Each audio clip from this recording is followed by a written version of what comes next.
células escamosas las que se van a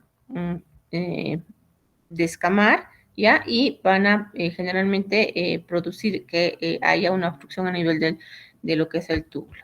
Tenemos luego las células renales, que son las más significativas, ¿ya? Y que indican necrosis tubular, como les estaba indicando, y también hay que tomar en cuenta que puede haber lo que es daño tubular en pielonefritis o infecciones tóxicas, reacciones tóxicas importantes.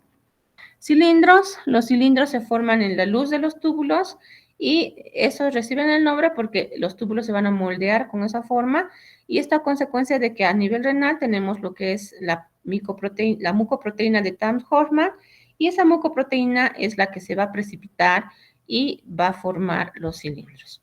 Factores que intervienen en la formación de los cilindros, éstasis urinaria, acidez incrementada y también lo que son la concentración alta de solutos. Vemos ahí algunos ejemplos de cilindros, hialinos y granulosos, cilindros de colesterol. Y esto es importante, recordando lo que es el pH, que generalmente en orinas que son ácidas, o sea, aquellas que tienen un pH menor de 4, pueden proliferar cilindros de oxalato de calcio.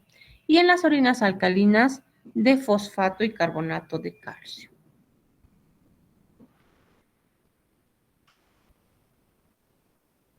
Ya que hemos repasado todo eso, entonces vuelvo a esta diapositiva y vamos a interpretar este examen de orina. Entonces, como les decía, en la parte superior veo la parte física. Entonces veo el color, veo el olor, en este caso no ha reportado el olor, veo si tiene espuma, no debería haber espuma, veo la densidad que está dentro de parámetros normales y veo que aquí está el pH, tiene un pH alcalino, está en el límite superior. Entonces, eso en cuanto a la parte física. En la parte química hemos dicho no tendría que haber nada de esto, pero ¿qué me llama la atención? Que es positivo para sangre y positivo para bilirrubina. En un examen de orina no debería haber sangre. Y en el sedimento se hace el recuento de las células. Entonces hemos dicho leucocitos lo normal sería de 0 a 5 y está en 1, está normal. Pero fíjense los hematíes. Los hematíes normales es de 0 a 2, máximo 3 y está 17 a 20. Entonces, ¿qué quiere decir? Este paciente tiene una hematuria. Hematuria lo dividimos en microscópica cuando es menor a 50 y macroscópica cuando es mayor. En este caso tiene una hematuria microscópica. Y les pregunto a todos, ¿este examen de orina será patológico? ¿Qué creen? Antes de que empiece a preguntar uno por uno. Ruth dice que sí es patológico porque todo debería ser normal y no hay. Ahora, ¿este examen de orina será infeccioso? ¿Qué creen?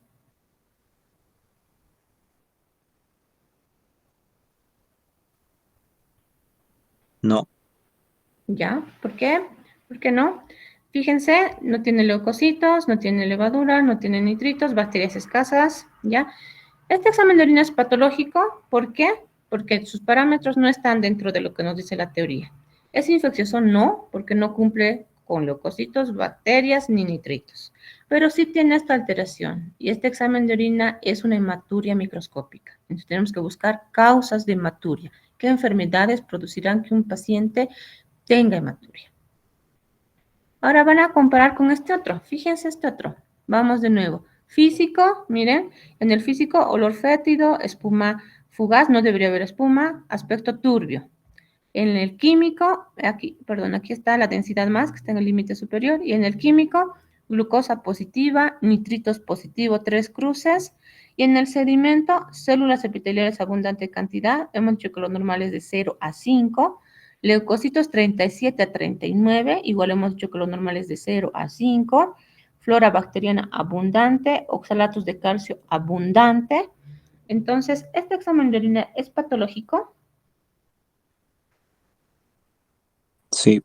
Sí. ¿Es infeccioso? Sí. Sí. ¿No ve? Porque está fuera de los parámetros. Entonces, por eso es importante y fundamental que se aprendan esa tablita de los parámetros.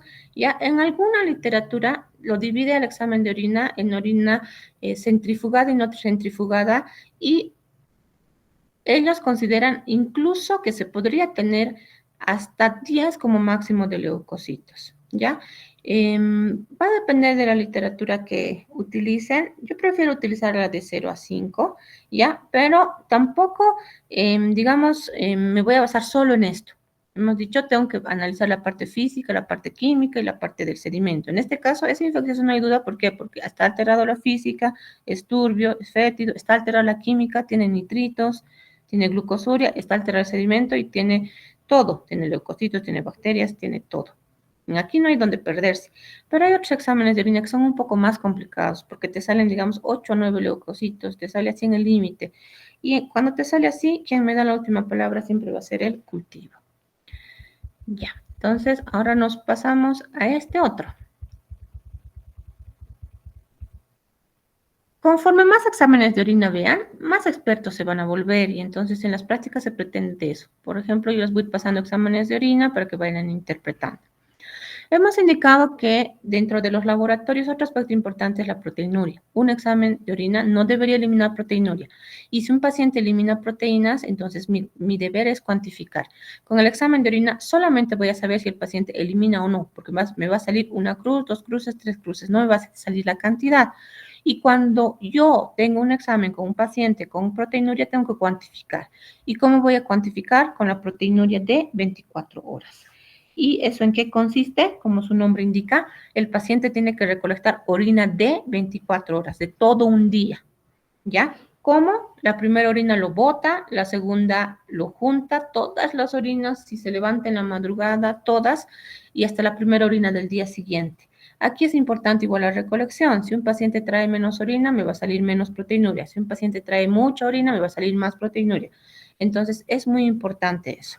Por ejemplo, acá, fíjense, lo primero que reporta es el volumen, 876. Un volumen un poco en el límite, ya lo ideal es mayor de 800. Y aquí está el resultado. Lo normal de la proteinuria es hasta 150 miligramos. Y como pueden ver aquí, en realidad lo reportan hasta 141, pero nosotros lo redondeamos a 150. Y como está aquí, está en 169, entonces tendría una proteinuria un poco por encima de lo normal. Dentro de las proteinurias los dividimos en significativas, en masivas, nefróticas. En este caso es solo significativa, no es nefrótica. Para que sea nefrótica tiene que ser masiva, más de 3 gramos. Aquí están nuestros rangos, como pueden ver, normal hasta 150. Mayor de eso ya es proteinuria. Y aquí hago hincapié en esto, ¿por qué? Porque actualmente el estudio de la proteinuria está entrando en desuso por la situación de la recolección. Muchas veces no es sencillo recolectar la orina de 24 horas porque el paciente se olvida, no trae, me trae menos, está tomando diurético, me trae más, y eso va a alterar mi resultado. Y ante esa circunstancia, hoy en día se está viendo la situación de otros estudios, como la microalbuminuria en una sola orina, o la orina en orina minutada, o la relación proteína-creatinina, que tiene otros valores, ¿ya? De rangos. Y es aquí donde generalmente se equivocan. Entonces, este valor de rango es para la orina de 24 horas, ¿ya? Cuando recolecto todo un día. Y esto es cuando hago la relación proteína-creatinina y cuando hago lo que es en una sola orina, el valor es menor a 30, cuando es microalbuminuria. Y ahora nos vamos a esto, que aquí sí vamos a tener prácticamente la mayor, es lo más importante, vamos a hacer mayor hincapié, que es el estudio de la función renal, ¿ya? Para yo saber cuánto está funcionando, cómo está funcionando los riñones, entonces tengo que estar ahí, por eso está tiqueado, medir el filtrado glomerular, ¿ya? Y existe consenso que el filtrado glomerular, también llamado clearance, también llamado aclaramiento, es el mejor índice para valorar la función renal. Y este valor va a variar según la edad, según el género y según la masa corporal, ¿ya? Ahora, vamos a recordar fisiología.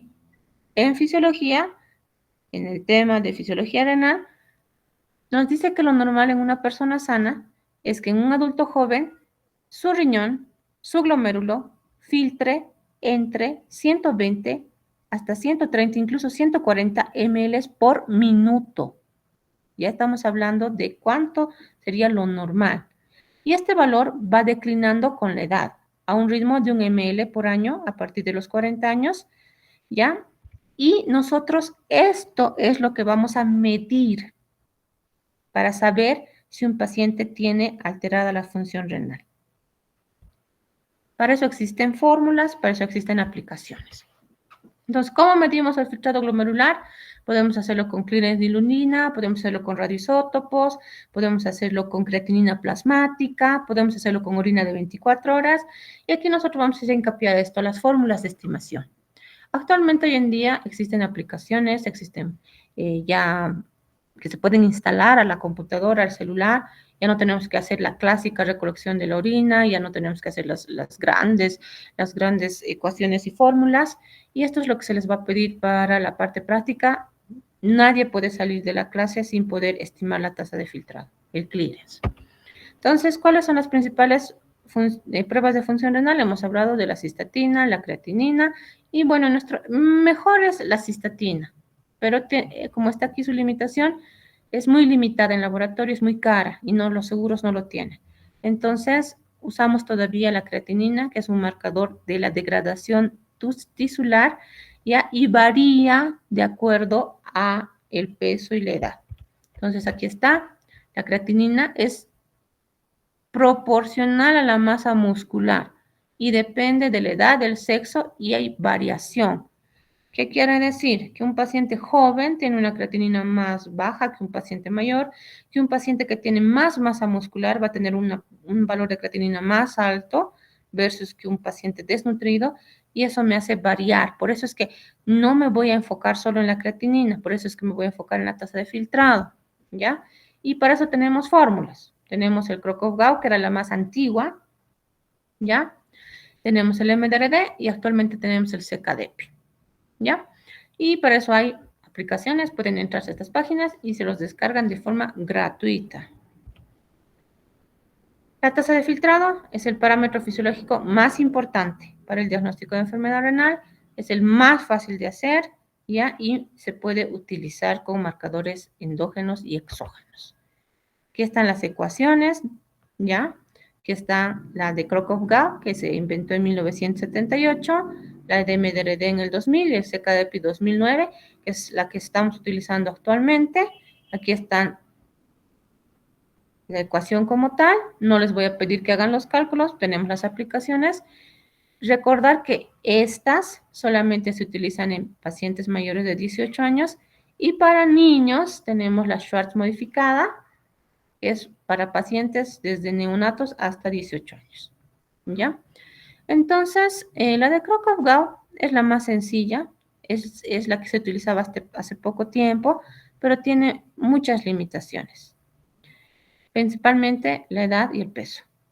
Por eso es que en el 2000 se ideó esta otra, que no solamente tomaba en cuenta edad y peso, sino también tomaba en cuenta raza, y era muy exacta, pero tenía problemas porque no había incluido a pacientes diabéticos en su estudio, ni a pacientes trasplantados ni embarazadas. Por eso que en el 2009 se creó el CKDEPI, que sí incluyó estos grupos poblacionales, y las guías actualmente nos recomiendan usar el CKDEPI, y es por eso que a todos los que vengan a la práctica, yo les digo, calculen tasa de filtrado con CKDEPI. Entonces, también existe lo que antes se hacía el clearance de creatinina, cuando se recolectaba la orina de 24 horas, que aquí tomaba en cuenta creatinina urinaria y creatinina sérica, pero esto era netamente proporcional al volumen que me traía de orina, y a veces otros pacientes traían mucho, poco, y eso me hacía variar demasiado. Tenemos aquí un clearance de creatinina, pueden ver la diuresis recibida, el volumen minuto, la creatinina en suero y cuánto se los ha calculado, además de la proteinuria. Por ejemplo, acá está con una depuración de creatinina, hemos dicho que se llama depuración, clearance, aclaramiento de 56. Y hemos dicho que lo normal es 120 a 140. Entonces, esta 56, ¿cómo estaría? ¿Normal, bajo o elevado? ¿Qué creen? ¿Alguien que quiera responder? Bajo. ¿Cómo está? 56, y lo normal 120 a 130. Está bajo. Bajo, muy bien, gracias. Está bajo. Entonces, ¿qué quiere decir? Que este paciente está filtrando menos de lo que debería filtrar, y en base a ese valor yo lo voy a ir clasificando, ya sea en una enfermedad renal leve, moderada, avanzada, estadio 1, 2, 3, 4, 5. Entonces, este valor es fundamental para clasificarlos. Entonces, un ejemplo, esto lo vamos a hacer más detallado